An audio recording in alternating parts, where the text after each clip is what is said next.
जब जिंदगी बहुत संघर्ष में चल रही हो, बहुत दुख का जीवन चल रहा हो, बहुत कष्ट का जीवन चल रहा हो, बहुत कष्टमय जीवन चल रहा हो, तब शमी के 5 पत्ते, शमी के 5 पत्ते एक दुर्वा के साथ एक अक्षत चावल का एक दाना, वो भी हल्दी में भिंगोया हुआ हो या केसर में भिंगोया हुआ हो, शमी पत्र 5, एक दुर्वा, एक चावल का दाना, जो दिल से हृदय से बेलपत्री के वृक्ष के नीचे पार्थिव लिंग का निर्माण कर कर मट्टी का शिवलिंग बनाकर प्रदोष काल में, मतलब शाम के समय पर शिवलिंग बनाकर उस पे जल चढ़ाकर, जो ये 5 शमी का पत्र, एक दुर्वा और एक चावल का दाना, अपनी कामना कर कर, जो दुख चल रहा है बाबा से विनय कर कर एक एक पत्ता जब समर्पित कर दे, फिर एक दुर्वा समर्पित कर दे, फिर एक चावल का दाना समर्पित कर दे और बाबा का वहीं पर पुनः विसर्जन कर दे, 3 महीना तो जाने दो, 15 दिन के अंदर वो दुख कटता जरूर है, चाहे कोई भी दुख, किसी भी तरह का दुख क्यों नहीं। एक बेलपत्र के वृक्ष की परिक्रमा करने वाले को हजारों अश्वमेध यज्ञ का फल प्राप्त हो जाता है, हजारों अश्वमेध यज्ञ का फल प्राप्त हो जाता है। उसी तरह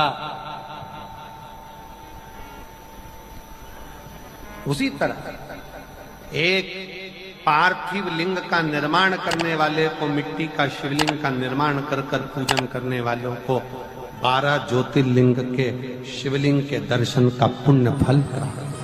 बहुत ध्यान लगाकर सुनिएगा। एक बेलपत्री और उस बेलपत्री में एक चंदन की बिंदी और एक अक्षत का दाना मात्र रखकर भी अगर शिवालय पर चढ़ा दी जाती है, एक बेलपत्री, एक चंदन का बिंदी, और चंदन फिर निवेदन करेंगे। आज के जमाने में तुम लोग सब घिसा घिसाया, पड़ा पड़ाया, डब्बी का सामान ले लेकर, वो नहीं, चंदन की मुठिया रखो, थोड़ा सा भी घिसो, जरा सा भी घिसो, उसकी एक बिंदी और एक चावल का दाना, जब हम भगवान देवादिदेव महादेव को समर्पित करते हैं, अपनी कामना कर कर समर्पित करते हैं, तो निश्चितता है, पुराण की कथा कहती है, शंकर भगवान उसका फल शीघ्र प्रदान कर देते हैं। भले आपने कुछ करा ना करा, उसका फल तुम्हें मिल जाए। में जाना, लोटा भरकर जल समर्पित करना, और कभी तुम्हारे जीवन में अगर तुमको लग रहा है कि मैं दुखों से पीछा छूट ही नहीं रहा, तब उस जगह पर बेलपत्री के मध्य भाग में पीला चंदन, ये जो पत्ती है और ये 2 पत्ती हैं, ये बड़ी पत्ती और ये बीच की जो 2 पत्ती हैं, इसके बीच में जो डंडी का भाग रहता है, जो बीच में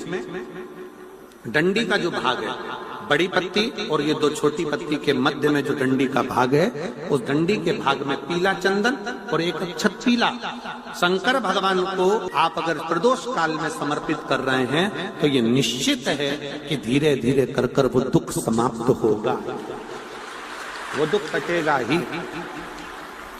प्रगट वर्णन किया गया शंकर भगवान की आराधना में, शिव की आराधना में, जब तुम्हें लगता है कि तुम्हारा व्यापार नहीं चल रहा, कोई तुम्हें धोखा दे रहा है, लक्ष्मी नहीं आ रही, बहुत चिंता में पड़े हुए हो, बहुत टेंशन में जिंदगी चल रही है, बहुत बीमारियां तुमको घेर ली है और चारों तरफ अंधेरा ही अंधेरा नजर आ रहा है, तुमने विचार करा अब मैं तो मर जाऊं तो अच्छा, मैं सुसाइड कर लूं तो अच्छा, मैं मर जाऊं तो अच्छा, तो मरने से पहले एक काम कर कर देखना, शंकर भगवान की आराधना कर कर देखना, शिव पर एक लोटा जल चढ़ा कर देखना, और ज्यादा चिंता, ज्यादा टेंशन हो तो बेलपत्री के जड़ को घिसकर उसका चंदन बनाकर शंकर को लेपन कर कर उसकी भी आराधना कर कर देखना कि बेल चंदन का फल क्या।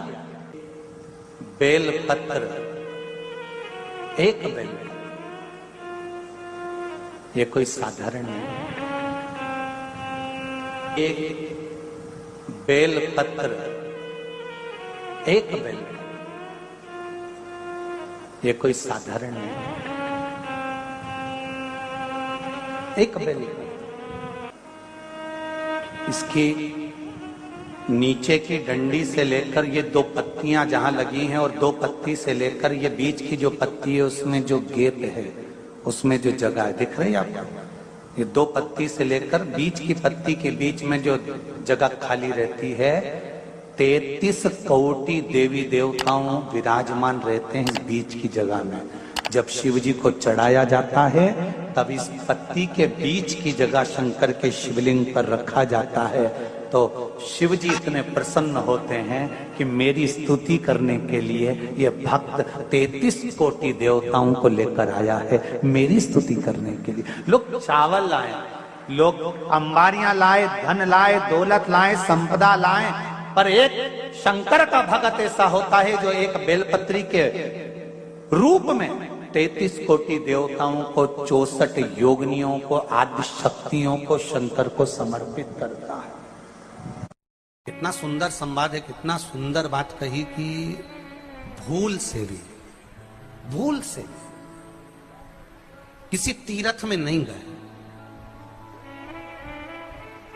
कहीं हमने गौदान नहीं करा, कहीं हम किसी तीर्थ में नहीं गए, हमने कहीं गौदान नहीं करा, हमने कहीं ब्राह्मण भोजन नहीं कराया, हम कहीं गंगा यमुना कावेरी सरस्वती नर्मदा छिपरा पुण्यवान नदी में हम स्नान नहीं कर पाए। शिव महापुराण की कथा कहती है भूलवश भी अगर पिपलेश्वर या बटकेश्वर किसी शिवालय पर भूल से भी अगर एक लोटा जल चढ़ जाता है तो देव अधिदेव महादेव सारे तीर्थों का फल अपने आप प्रदान कर देते हैं। भूल से भी चढ़,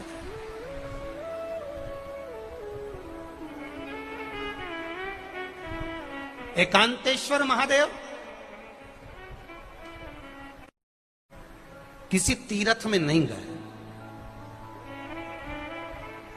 कहीं हमने गौदान नहीं करा, कहीं हम किसी तीर्थ में नहीं गए, हमने कहीं गौदान नहीं करा, हमने कहीं ब्राह्मण भोजन नहीं कराया, हम कहीं गंगा यमुना कावेरी सरस्वती नर्मदा छिपरा पुण्यवान नदी में हम स्नान नहीं कर पाए।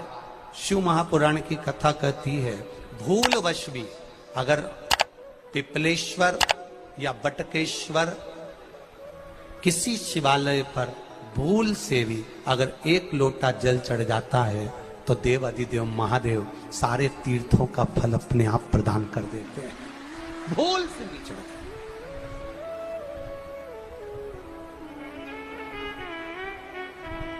एकांतेश्वर महादेव जो कि एकांत में बैठा हुआ है, एकांतेश्वर महादेव अकेला बैठा है अलमस्त होकर। आप जा रहे हो गाड़ी लेकर, आप 4 व्हीलर गाड़ी में जा रहे हो, ट्रैक्टर में जा रहे हो, ट्राली में बैठकर जा रहे हो, क्रूजर में बैठकर जा रहे हो, 2 व्हीलर गाड़ी में बैठकर जा रहे हो, और एकांतेश्वर महादेव का मंदिर दिख गया, कोई एकांत में, भले उसका नाम नहीं मालूम तुमको कि कौन सा महादेव, पर अकेला बैठा है जंगल में, वृक्ष की छांव में, एक ओटले पर, कोई दीवार नहीं, कोई जाली नहीं, कोई गेट नहीं, कुछ भी नहीं। ये शिव मंदिर में जाकर एक लोटा जल समर्पित करती थी, और शास्त्र कहता है कि शंकर के मंदिर में अगर एक लोटा जल कोई एक परिवार का व्यक्ति भी समर्पित कर रहा है तो समझ लेना कि वो अपनी 71 पीढ़ी को पार लगा रहा है। वो अकेला नहीं, 71 पीढ़ी को पार लगा रहा है। शिव महापुराण की कथा कहती है जब बच्चा गर्भ में आता है, माता के गर्भ में जब संतान आती है और माता के गर्भ में जब संतान रहती है, उस 9 महीने में स्त्री नारी अगर कहीं शंकर के मंदिर के सामने से निकल जाए, या शिवालय का जल स्त्री को मिला हो, या शंकर भगवान का कोई प्रसाद, या शंकर भगवान का कोई नाम जाप, या शंकर भगवान का कोई मंत्र जाप उस स्त्री के कानों में पहुंच जाए, तो जो गर्भ में बच्चा होता है वो बच्चा शंकर की कथा तक या शिवालय तक उसको बिना बोले ही वो अपने आप चला ही जाता है, पहुंच ही जाता है। उस गर्भ में रहने वाले बच्चे को भगवान शंकर के मंदिर के सामने से भी कोई गर्भवती स्त्री निकल कर चली जाती है तो उसका भी फल उसको प्राप्त हो जाता है। उसका भी फल उसको प्राप्त हो जाता, और वो फल साधारण नहीं होता। क्यों? बेलपत्री को जब भी चढ़ाया जाता है तो पीछे की डंडी पकड़कर नहीं चढ़ाया जाता।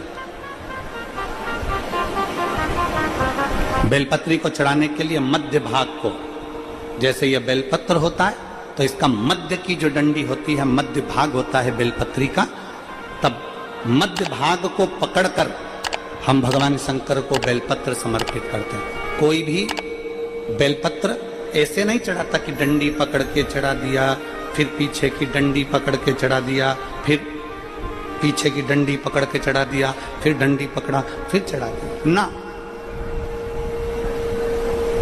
मेरे देवादिदेव महादेव को जब भी बेलपत्र चढ़ाया जाता है तो मध्य भाग,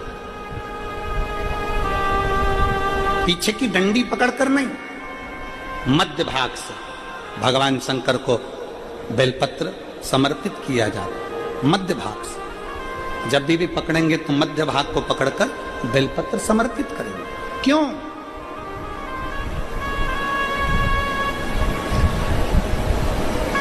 क्योंकि हमने भगवान शिव को मध्य भाग पकड़कर इसलिए समर्पित करा कि ये केवल बेलपत्र का मध्य भाग नहीं है मेरे शंभू, मेरे हृदय के मध्य भाग को मैं आपके चरणों में समर्पित कर रही हूं। मेरा दिल, मेरा हृदय, मेरा चित्त मैं आपको दे रही हूं। मध्य भाग एक विश्वास के साथ दे रही हूं। इतनी सुंदर बात नंदी ने कही है।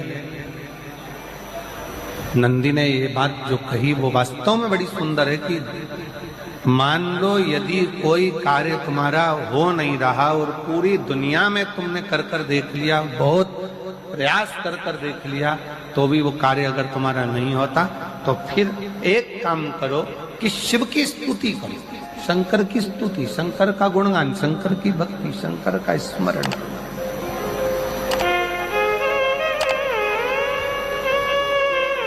फिर शिव की स्तुति करिए, शंकर से विनय करिए, शंकर से निवेदन करिए, शंकर का गुणगान करिए।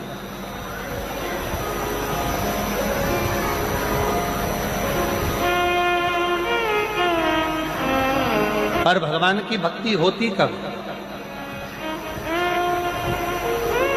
जितने आस्था चैनल पर कथा सुन रहे हैं, जितने फेसबुक यूट्यूब पर कथा सुन रहे हैं, जितने पंडाल में बैठकर शिव भक्त कथा को रसपान कर रहे हैं, उनसे निवेदन करूंगा कि शंकर की भक्ति होती कब है? शंकर का स्मरण कब होता है? शंकर की भक्ति कब होती है? शंकर की कथा सुनने में मन कब लग सकता है? जब अपने भीतर की अभिमत्ता, अपने भीतर का अहम, अपने भीतर का अहंकार, अपने भीतर की आसक्ति, अपने भीतर का काम, अपने भीतर की तृष्णा जब दूर हो जाए तो समझो कि आप शिव में मन लगा बैठे। कितने सारे लोग बैठे हैं यहाँ पर कथा में, सब पंडालों के अंदर लोग शिव भक्त बैठे हुए हैं। कई लोग ऐसे भी होंगे जिनका आकर बैठ तो गए पर दिल नहीं लगता। दो जल व्यक्ति के जीवन को बदलते। कितने जल? जम के बोलो जरा। दो जल। एक देवादिदेव महादेव के लिए भरा गया एक लोटा जल, और दूसरा है स्वयं के लिए भरा गया एक लोटा जल। यहाँ पर अगर बुजुर्ग मेरी माताएं बैठी होंगी, मेरी जीजियां बैठी हैं, मेरे जीजा बैठे हैं, बुजुर्ग जितनी माताएं बैठी हैं, वो पुराने समय का अगर लेख उठाकर देखेंगे तो पुराने समय के लोग भोजन करने बैठते थे ना, तो भोजन करने से पहले अपने पानी के लोटे को भरकर, अपना गिलास भरकर बैठते थे। किसी ने देखा है कि नहीं देखा? जम के बोलो जरा। देखा है आप लोगों ने? पुराने समय के लोग जब भोजन करने बैठते थे, पुराने समय के लोग जब भोजन करने बैठते थे तो अपना पानी का गिलास, अपना पानी का लोटा पहले भरकर आसन लग जाता था। बहू आसन लगा देती थी, बहू खाना बना देती थी, घर की पत्नी खाना बना देती थी, भोजन बना देती थी, घर के लोग भोजन दे देते थे। थाली कोई भी लगा कर ला कर दे, थाली कोई सजा कर ला कर दे, पर घर का जो व्यक्ति खाना खाने बैठता था, भोजन करने बैठता था, वो अपना पानी स्वयं भर कर बैठता।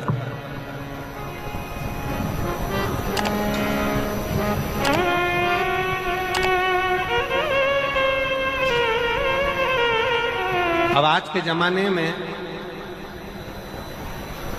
दुनिया के लोग कहते हैं मैं दुकान चला रहा हूं, दुनिया के लोग कहते हैं मैं घर चला रहा हूं, दुनिया के लोग कहते हैं मैं ये कर रहा हूं।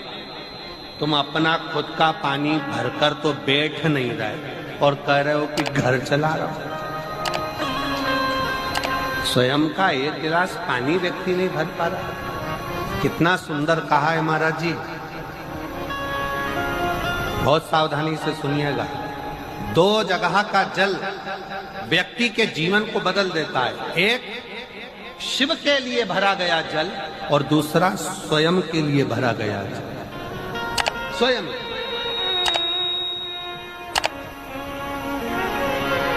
शंकर के मंदिर में जा रहे हो, एक लोटा जल अपने घर से भरकर लेकर चले जाओ और अपने घर में जब तुम भोजन करने बैठ रहे हो, जब तुम रोटी खाने बैठ रहे हो, भोजन करने बैठ रहे हो, भोजन ग्रहण करने बैठ रहे हो, जब तुम भोजन को ग्रहण करने के लिए बैठ रहे हो, तब अपने घर में जब तुम भोजन ग्रहण करने बैठ रहे हो तो एक लोटा जल या एक गिलास पानी भरकर बैठो। बहू अच्छी है, पानी भरेगी, मना नहीं है। बेटा अच्छा है, पानी भरेगा, मना नहीं है। पोता अच्छा है, पोती अच्छी है, नाती अच्छा है, पंती अच्छा है, घर में सब अच्छे हैं। तुम्हारी पत्नी भी अच्छी है, तुम खाना खाओगे तो वो पानी ला कर दे देगी। तुम्हारी बहू भी अच्छी है, तुम भोजन करोगे तो वो पानी ला कर दे देगी। तुम्हारा परिवार का हर व्यक्ति अच्छा है, तुम्हारा कहना मानता है। तुम जिमने बैठोगे, भोजन करने बैठोगे तो वो पानी ला कर देगा। पर शिव पुराण की कथा कहती है, जो व्यक्ति भोजन करते समय अपना जल स्वयं भर कर बैठता है, उसकी जिंदगी में से 3 रोग समाप्त हो जाते हैं। कितने रोग समाप्त हो जाते हैं? 3। पहला, अपना जल स्वयं भर कर बैठने वाले के घुटने का कभी भी डॉक्टर उसके घुटने बदलने का बोलेगा ही नहीं, घुटना बदल ही नहीं सकता। स्वयं का जल भर कर बैठे। दूसरे नंबर पर, जिसकी रीढ़ की हड्डी में कमर से लेकर कंधे तक जिसकी हड्डी में दर्द होता हो, या जो सुबह सुबह सोकर उठता हो और उसके कंधे दुखते हो या पीठ दुखती हो। दूसरे नंबर का रीढ़ की हड्डी का दर्द। और तीसरे नंबर का, डॉक्टर को दवाई खा खा कर परेशान हो गए और आधा सिर का रोग, भुकुटी, ये भौएं दुखती हो, सिर दुखता हो, ये कान के पास का दर्द होता हो, तो अपना भोजन करते समय अपना पानी स्वयं भर कर बैठो। आपको ये 3 रोग से मुक्ति अपने आप मिलना प्रारंभ हो, अपने आप। अब किसी ने कहा, गुरुजी पत्नी पानी ला कर देती है, पति पानी ला कर देता है, बेटा पानी ला कर देता है, बहू पानी ला कर देती है, पोता पोती पानी ला कर देते हैं, नाती पंती पानी ला कर देते हैं, नौकर लगे घर में वो पानी ला कर देते हैं, सेवादार लगे घर में वो पानी ला कर देते हैं, तो हमको पानी लाना क्यों जरूरी है? तो अग्नि पुराण में वर्णन आता है कि जो घर में पानी जिस मटके में भरते हो, जिस हंडे में भरते हो, जिस बाल्टी में भरते हो, जिस टंकी में पानी भरते हो, पीने का पानी जिस हंडे में, मटके में, बल्टोई में, जिस गगरे में तुम भरते हो, वो स्थान पितरों का स्थान रहता है। जब हम पानी भरकर भोजन करने बैठते हैं तो हमारे पितर भी उस स्थान पर आकर निश्चित जगह पर बैठते हैं, और जब हम भोजन ग्रहण करते हैं तो हम